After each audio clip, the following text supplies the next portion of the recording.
Hi there, so glad to have you on board for another informative edition of Jamaica Magazine. I'm Adrian Atkinson. Coming up, we look at a methodology to bring about positive change in at-risk youth. Plus, we'll help you identify key mosquito breeding sites to eliminate. Sit back and relax for these and other interesting features along our half-hour journey through the pages of Jamaica Magazine. Protect yourself from the flu virus. Visit your nearest health center or doctor to get the flu vaccine. Cover your mouth and nose when coughing and sneezing. Wash your hands regularly with soap and water or by using an alcohol-based hand sanitizer. Avoid the spread of germs by not touching your eyes, mouth, or nose. And be sure to regularly disinfect surfaces and objects that are used often. Remember, your health is your responsibility. A methodology was developed and used by the Citizen Security and Justice Program, CSJP, to help at-risk young people make positive change in their lives. It's considered a model others can emulate to bring about positive transformation. Take a look. I'm G. Yo, I'm G, look at it. Long time in the field. Real, man. Where you come from, look, sir? I tell you, one training institution I come from in a charge. Training institution? Yeah, man. I just left jail. I tell you, there's a long story in my G. But I'm willing to tell you, how I start the CSJP program. Citizen and Security Justice Program. Since 2001, the Citizen Security and Justice Program, CSJP, has been transforming lives. The organization adopted a fresh approach to crime prevention in 2016 that has impacted the lives of over 2,900 youth at risk. Here's one young man's transformational journey with CSJP's case management approach. I want to say, the police will have my case, send me to somebody down at CSJP there, brother. The case management approach starts with a referral.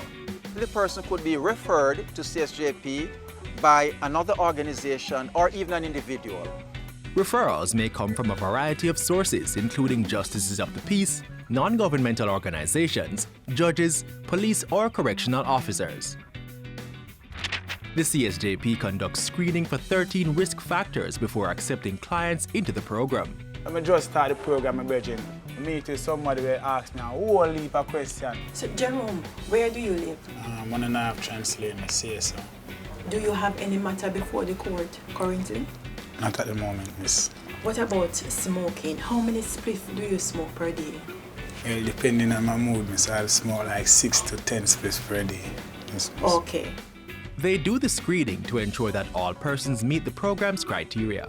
If the person passes a certain level in the screening, then they go on to detailed risk assessment. During the risk assessment process, they ask questions from different areas or domains to determine a person's vulnerability to violence. One of the things that you mentioned was the 6 to 10 spliffs that you smoke per day. We need to reduce that. Okay. Right? In terms of your conflicts, or how you resolve that. Do you think you have an anger issue, a temper? Well, yes, miss. We do not only look at what may be seen as a negative aspect of the person's life. We also look at the positive aspect. We look at what we call the protective factors. What are these things that have been keeping a young man, keeping a young woman going?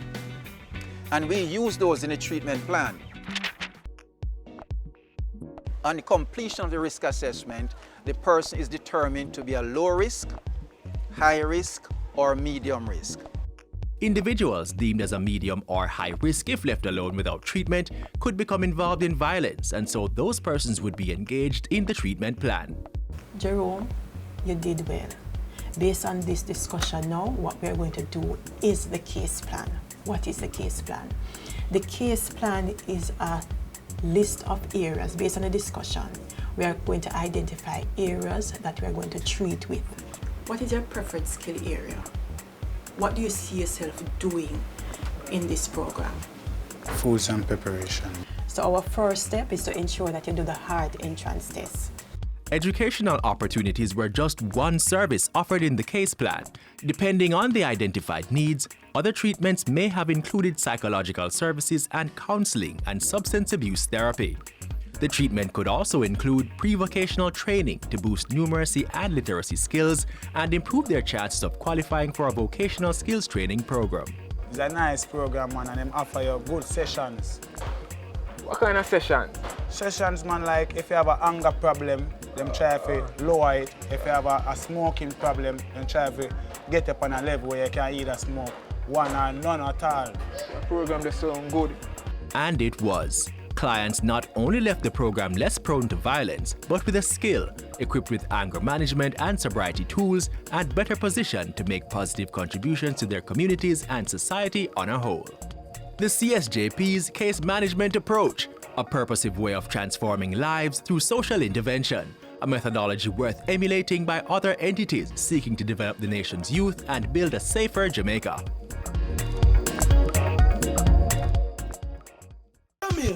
This are the national cleanup crew. Come join the fight, stop mosquito from bite you. That mean we are go clean up school, workplace, home and community too. Let us fight against dengue. Join the National Dengue Cleanup Crew as we search for and destroy mosquito breeding sites from January 24 to January 26, 2020. This are the national cleanup crew. Come join the fight, stop mosquito from bite you. Mosquitoes wanted dead, not alive. A message from the Ministries of Health and Wellness, Culture and Local Government. Major cleanup of mosquito breeding sites is now on island-wide.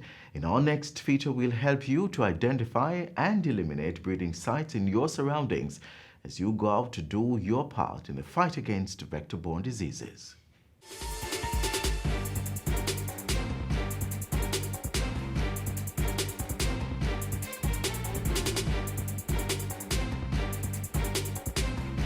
Mosquitoes are undoubtedly annoying, with their irritating sound and stinging bites. But there are more compelling reasons we'd rather not have them around. Several species are carriers of diseases and a threat to human health. Of most significance to Jamaica is the Aedes aegypti mosquito, known to transmit dengue fever, chikungunya, yellow fever, and the Zika virus. Only female mosquitoes bite, doing so to get the blood they need for egg production. And therefore, only female mosquitoes transmit these viruses. The Aedes aegypti mosquito is what we call a timid feeder. So she's easily disturbed when feeding. It means that in one night, she may feed on several persons before she takes her complete blood meal. Each time she feeds, she secretes that substance. And in the secretion of the substance, the pathogen is passed on. So in one night, one female Aedes aegypti mosquito is able to infect more than one person. The female Aedes aegypti mosquito is a prolific breeder. One female Aedes aegypti mosquito is able to lay up to 200 eggs each time she lays her eggs. So one mosquito can populate an entire area. The lifespan of the mosquito is around 3 weeks, and the entire cycle from egg to adult can occur in as little as 7 to 8 days. Female mosquitoes are ready to mate within a few hours after reaching their adult stage, and males are usually ready within 24 hours. This mosquito prefers cleaner waters. For the female mosquitoes, she will lay her eggs in water, and for the Aedes, it will be water which is in and around the household. So while there are a number of things we can and should do to prevent being bitten, the most effective way to prevent the spread of diseases by these mosquitoes is to prevent their breeding.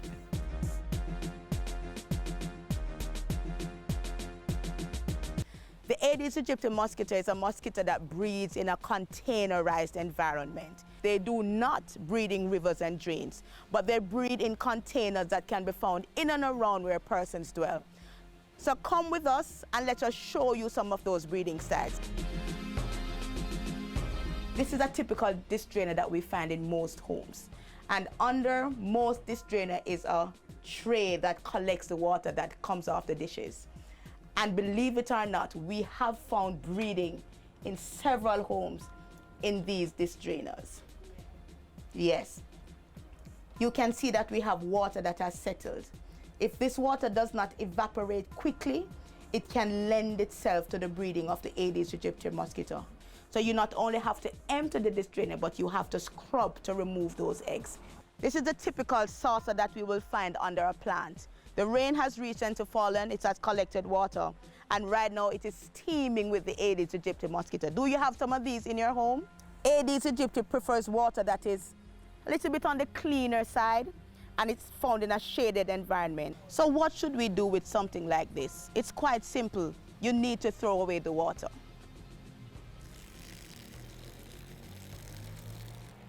And if these containers are not being used, you have to keep them turned down so they're not able to collect water. If you have them under your plants, we ask that you bore holes in them so that it will not collect water. Do you have these in your homes? We find these in a lot of hotels and business places, and we ask those persons, check these bird baths or any ornamental things like these you have in your garden to ensure that they are not breeding the Aedes aegypti mosquito. There are things like this thrown down in person's backyard. Old equipment, old furniture, old fixtures that are taken from homes, especially during construction. These are also able to hold water. And if they're holding water and sit for a while in the environment, they will also breed mosquitoes. And so we have found breeding in wheelbarrows, in old refrigerator, in old sinks such as this one. And we ask persons, if you're throwing out these, please ensure that they are positioned in such a way that they will not collect water. Many persons, when they do have their drums, most times drums do not have any covers. So there is a mesh cover which is so designed to replace the missing covers. It is lightweight, and what we do is just simply slip it over, and the mesh is so designed mosquitoes will not be able to go through this mesh to get to the water. So this is the ideal way. One of the benefits also of this mesh is that even when rain does fall, water will go right through it. This is a typical example where this we have is a plastic drum, and we have a metal cover here which is not designed for this. Whilst in some practice the intent is good, there may be occasions in which it does not fit or sit properly, and as a result you still have openings where mosquitoes can go right through and breed. The mosquito is breeding right there in some very small places right around where you live. What is the habit we want you to develop?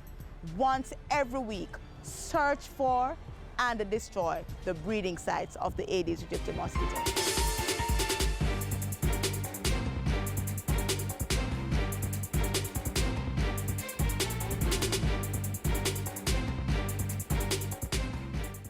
$650 students, $100 million.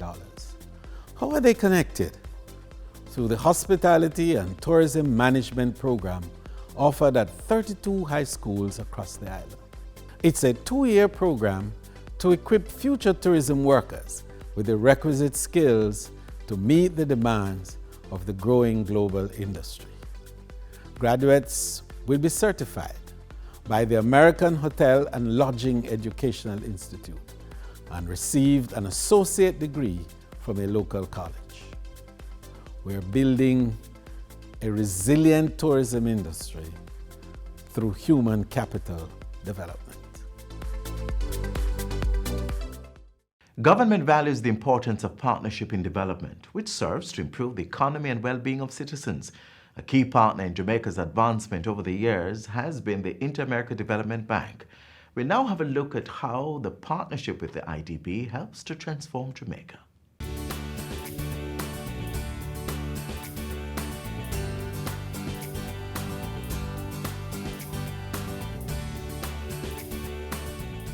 Developing a robust economy, enabling a thriving business environment, building resilience to climate change, protecting the most vulnerable in society. Some of the ways Jamaica's leading source of development financing, the Inter-American Development Bank, is working with the government to improve lives. The Inter-American Development Bank is strengthening Jamaica's economy by providing assistance to the government's economic reform program.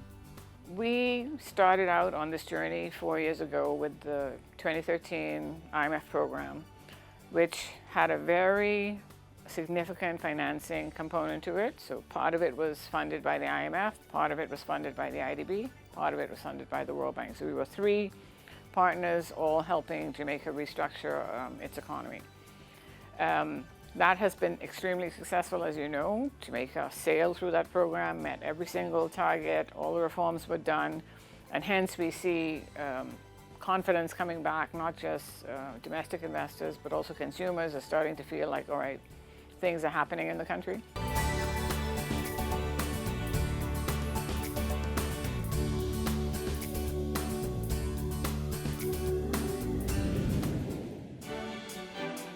Micro, small and medium-sized enterprises, MSMEs, are the backbone of Jamaica's economy, creating an estimated 90% of new jobs.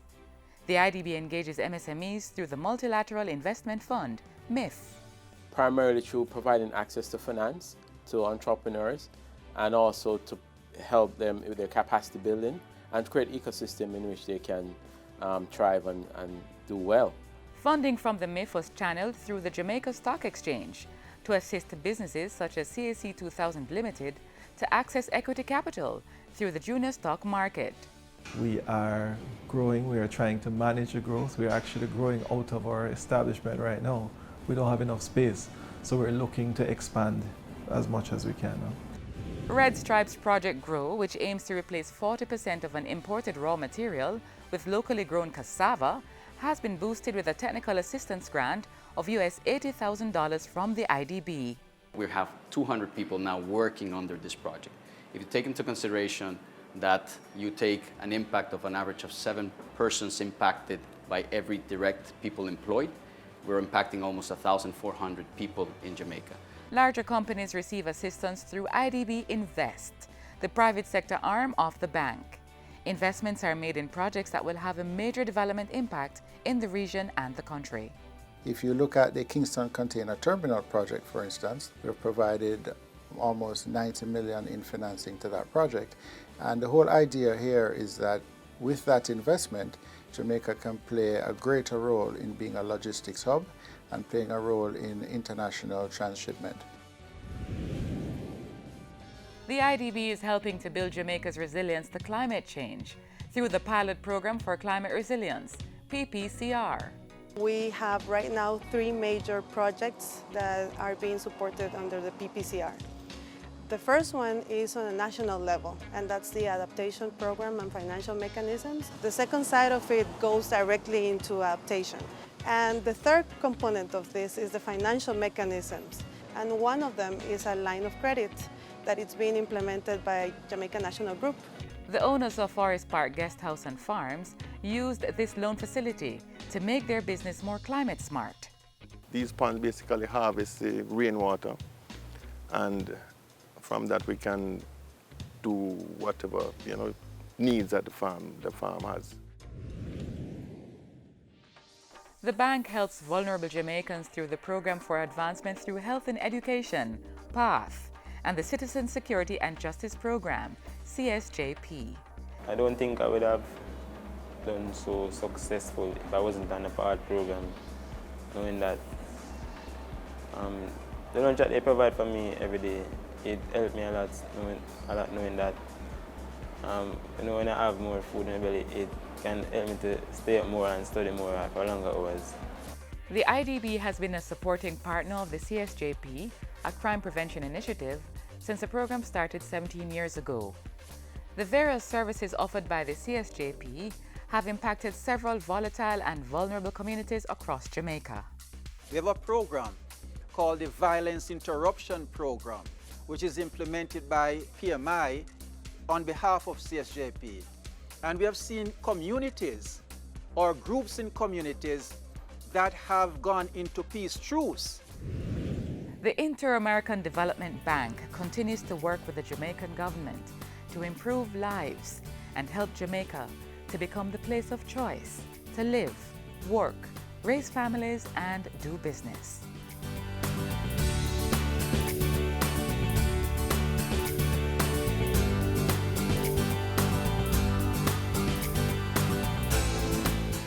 Catch the JIS's Year in Review supplement in The Gleaner this Sunday, January 26, Also, download our augmented reality mobile app by scanning the QR code shared in our Gleaner supplement to view our year in review video features on YouTube or read the articles on our website. Here's how. Install a QR code reader app in the Play Store. Scan the code on the front page of the JIS Year in Review supplement, then click download or follow the link. Open the app, hover over the QR codes on each page to watch the full Year in Review features on the JIS YouTube channel. It's that simple to see the invaluable contribution that our government, through the different ministries, made for 2019.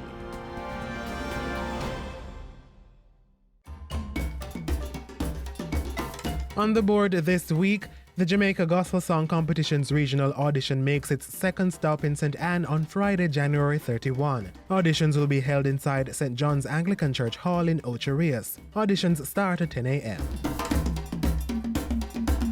Sunday, January 26 is the third day of the three-day national dengue cleanup activities.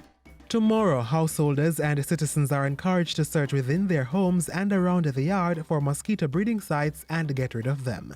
Check just about anything that is able to hold water and ensure they are not contributing to mosquito breeding. The Jamaica Cultural Development Commission, JCDC, will be hosting a series of Jamaica Festival workshops. The first will be held in St. Mary on Thursday, January 30 at the Casa Maria Hotel in Port Maria. The second workshop will be held in Manchester on Friday, January 31 at the Mandeville Hotel. Another will be held on Tuesday, February 4 at the Rural Agricultural Development Authority RADA office at Catherine Hall in Montego Bay. And on Friday, February 7, a workshop will be held in Kingston at the Jamaica Promotions Corporation Jampro office. Starting Sunday, February 2, the National Gallery of Jamaica will be showcasing an exhibition on Jamaica's music entitled Jamaica, Jamaica. The exhibition opens at 11 a.m. each day. It closes on Sunday, June 28. The exhibition on Jamaica's music is presented by the Ministry of Culture, Gender, Entertainment and Sport, the National Gallery of Jamaica, and the Jamaica Music Museum in association with La Philharmonie de Paris. And that's all for your community notices this Saturday. If you have an event to share on our notice board, give us a call at 876-922-8680 or email cbishop@jis.gov.jm.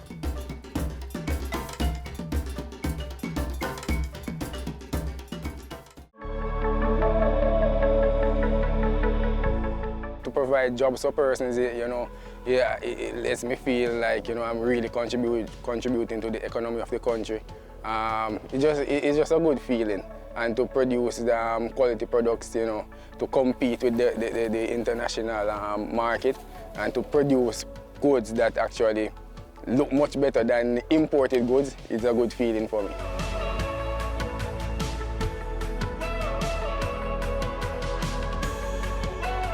So by now, we should all be aware of the benefits of leasing lands from the government.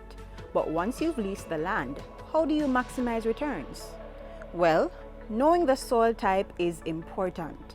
For instance, did you know that over in the Ebony Park Spring Plain Agro Park, the soil type impacts the kinds of crops that can be planted there? Ebony Park Agro Park is about 1,100 acres, and likewise the Spring Plain, and that's roughly all the lands within there. There are areas of non-arable areas, but there are arable areas. Arable areas amount on the Ebony Park side to about 800 acres. There's a lot of different soil types, predominantly Bonegate, clay loam. Basically anything can grow here. Once it requires a pH of about 6.5 to about 7. There are pockets where the pH might fall to about 5.5, 5.8. So if there's a crop that needs to be having a lower pH, soil could be amended to facilitate that. But basically anything will grow. So let's revisit our checklist. We've applied and submitted all the necessary documentations, including proof of our capacity to invest in the land. We've learned about soil types and pH balances in the soil. What's next after you've been approved? They would assign you a plot number, or they'd give you a designated area to where you'd be assigned. I guess you'd view it to see maybe what you'd need to do. If it needs a bit of clearing, you might want to look at that, how you go about doing that. You'd be advised as to the best way to get that done. You might want to go to the NIC because our water is pressurized, and so the NIC supplies it. So a part of your contract would give you the ability to go to NIC with tenure of land, and then they would then come and put your meter on so that you get ready supply for water. We also offer tractor services to plow, harrow, farrow, and other activities that you might want, rotovate and so on for your lands. So we'll be able to do that. Once you do that, we could tell you of maybe different cycles, crop cycles, where you might want to plant, best time for certain crop. You might be able to go out of these seasons, but at least we'll be able to tell you that this crop does well in a particular season. The risk might be higher in another season, but so might be the returns. So you could get advice as to that. So local advice will be there ready for you. Meet Henry Givens, a youth farmer who is a beneficiary of this initiative. He started out acquiring just 5 acres of land, and today he is up to 15. Givens plants various crops at different stages, including Scotch bonnet pepper, sweet potato, and Maruga red watermelons, as well as slicing and plummy tomatoes. Leasing land from the government, it is actually beneficial, and at the point where I would actually want to lease more if available. You know, I am not employed otherwise, so it allows me to take care of my 2 babies, and it allows me to eat and, you know, survive. So it is something very beneficial, I would say. Life here at Ebony Park, it's twofold. You know, it's good sometimes and sometimes it's challenging. One, you know, persons around, some persons, they know what to do with their crops, for example, and they don't want to do it. So sometimes, you know, we have a lot of pest and disease outbreak, and some persons just don't want to invest the funds or do what is right to actually, you know, make the agro-park much better and a much cleaner environment. And then, you know, also, sometimes there's a major issue with the whole irrigation system. It costs a lot sometimes, because even if you look into the pepper field, you know, sun scalding is a result of a lack of water supply sometimes. But, you know, it's a blessing, you know, and, you know, there is not only negative, because, you know, once you have irrigation, then, you know, without the irrigation, I couldn't do anything like this, none at all. Farming can be an expensive venture, but it's also beneficial.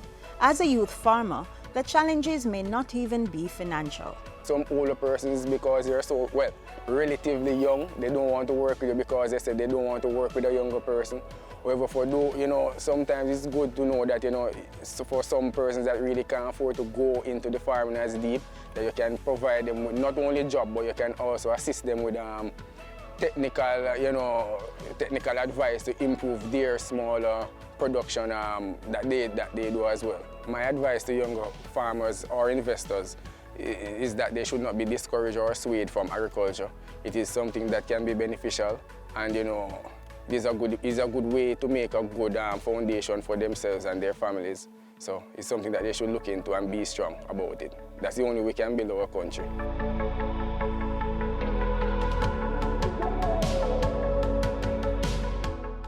We've come to the end of our half-hour journey. Be sure to come back right here tomorrow for another edition of Jamaica Magazine.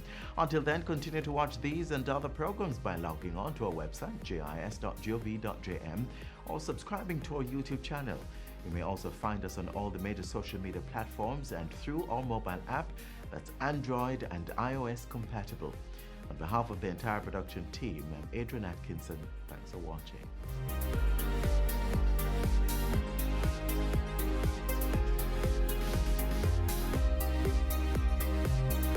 This has been a production of the Jamaica Information Service, the voice of Jamaica.